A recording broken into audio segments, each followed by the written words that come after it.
Hi, I'm Audrey from Los Angeles. Despite coming from a poor family, a great part of my childhood was filled with happy memories thanks to my best friend, Gift. Our love for fashion drew us together. As kids, we drew clothes just like in the magazines, and then we would imagine being rich and wearing our own designs.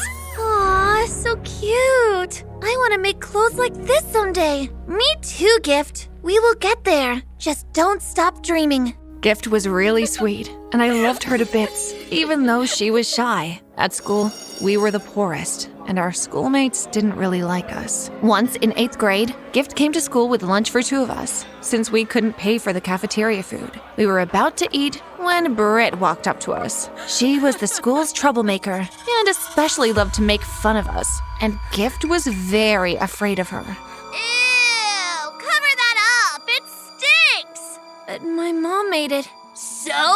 She's a bad cook. Now cover that up! I grabbed Gift's hand before she could and took a big mouthful. The meal was a choke full of salt, but I forced it down. No way was I supporting Britt calling my bestie's mom a bad cook. So yummy! And are you eating a hamburger today again? Watch out, it's telling on your tummy.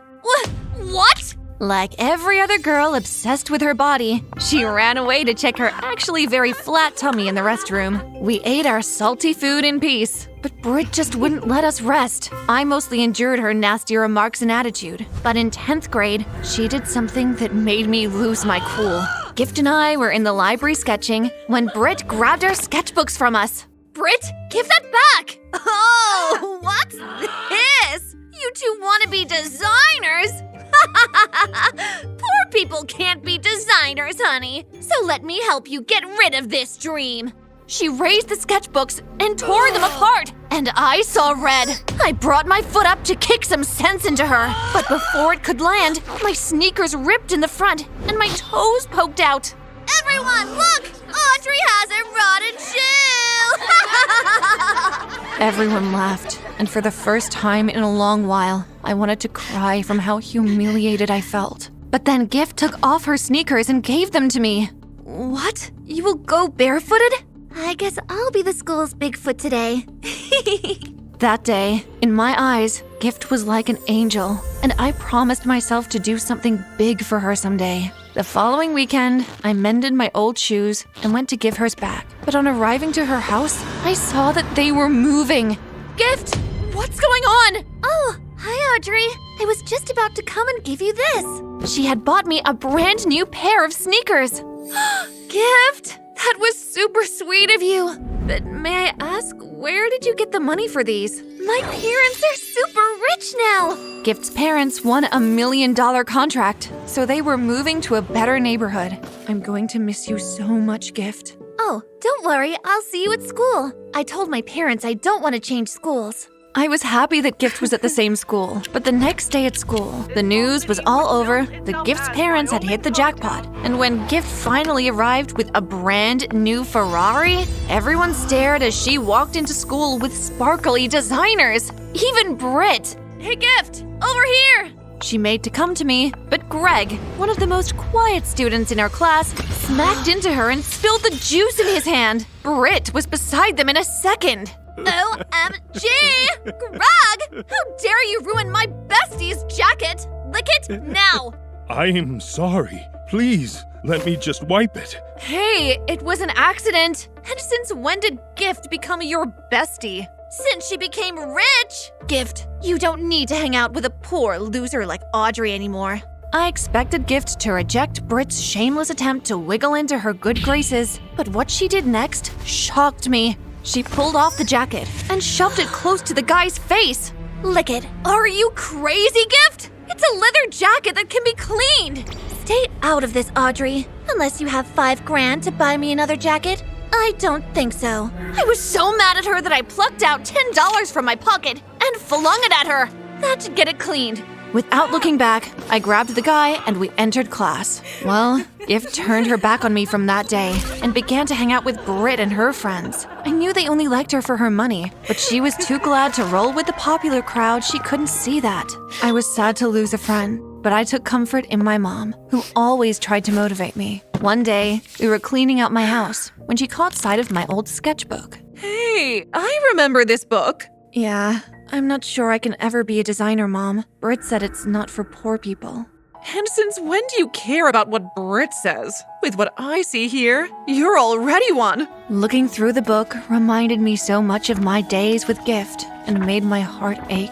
But Mom was right. My drawings were awesome. And even if Britt said I didn't have a chance because I was poor, I wanted to try first. But where could I start from? My answer came days later in the form of someone sharing flyers for a teen fashion training and competition during the approaching summer. The winner was going to get $1 million and have a one-on-one tutorship from an unnamed popular designer that would be unveiled at the end. When I told my mom about it, she was rooting for me to go. She even asked that I tell Gift. Why would I do that? She's not my friend anymore. Maybe you'll be friends again if you do. Come on, I know you miss her. And what if she comes in and wins? Well, competition is the best form of motivation, and whether you win or not doesn't matter. The experience alone is what truly matters.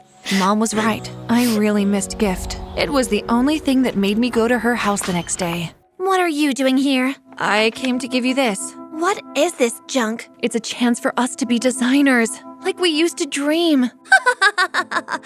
Look, I don't need to be a designer anymore since I can afford designers now. So get lost! She slammed the door in my face, and I felt so embarrassed and angry. I was definitely not talking to her again. Summer holidays came by, and I went to the address on the flyer for the training competition. I was shocked to see Gift there as one of the trainees. I thought you wouldn't come. Like I would let you become a designer before me. What's your problem, Gift? Why did you let money change you like this? Everyone changes at the taste of money, Audrey. Everyone. I was just about to give Gift a piece of my mind when a rickety old woman arrived.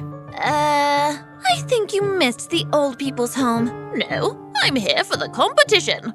Everyone gaped at her. The trainees' chairs were filled up. Well, nowhere to sit, old lady. So shoo! Don't talk to her like that! I stood up from my chair and gave it to her. Bless you, child. The instructor soon came, and I had to stand for the rest of the class. My legs hurt, and Gift made sure to stick her tongue out at me all through. When class was over, the woman handed me a bunch of handmade, beautiful fabric flowers. You'd be needing this. Thank you. I didn't understand what she wanted me to do with it, until some days later, we were asked to make our first real outfit. The best 5 would continue to the next stage. I made a lovely dress, but when I added the flowers to the dress, it immediately stood out. I won first place, and Gift won 3rd. The old woman won 5th. I couldn't help but wonder why the old lady didn't use the flowers for her dress. So when I saw her waiting outside, I approached her. Thank you for helping me, but why didn't you use the flowers for your design? I don't like poke noses. Don't worry, I won't help you again. I didn't mean to. My jaw dropped as a G-Wagon stopped before her and 2 guards got out. Time to go, ma'am. I could only stare. Who was this old woman who has bodyguards and a G-Wagon? The woman was about to enter the car when her hair turned to a strange angle. Ma'am, your hair... She fixed it back quickly, and the guard slammed the door before I could see anything else. But I was sure what I saw. She was wearing a wig. Was she bald? I had little time to dwell on the strange woman because our training got harder, and soon I had only Gift to go against for the final winner to be decided. That was when I had a strange encounter with Gift. I was shopping some secondhand clothing from a thrift store when I noticed Gift there too. Hey, I think you lost your way. The Rich People's Boutique is across this one. Oh, really? I must have lost my way. Of course, what am I doing in a thrift store? I wear brand new designers only. I knew she was lying about losing her way. Maybe she just wanted to save up some of her fat allowance by buying some cheaper summer clothes. It was her problem, though. I was totally focused on the final competition, which was finally a day away. Then something happened that threw me off my feet. I was getting ready for the last day of training week when I heard a thud. I rushed to the kitchen and found my mom curled up on the kitchen floor where she had fallen from a slip. Everything else happened in a blur. I called the ambulance and Mom was rushed to the hospital. We needed a lot of money for a massive surgery since she broke several bones. The day of the final competition between Gift and I arrived, but I didn't have it in me to go because Mom was still in the hospital. Just go to the competition, honey. I will be fine. Mom, I can't leave you. You have to, Audrey. It'll be much better if you do. And so I went. But because I was so distracted, Gift beat me by a whopping 5 marks. The second round was the deciding one, and we were asked to take a short break before we start. While we waited, I went to use the washroom hoping to clear my head. Gift came in seconds later. I would just go home if I were you. I'm going to win this. Sorry, Gift. I won't make it easy for you.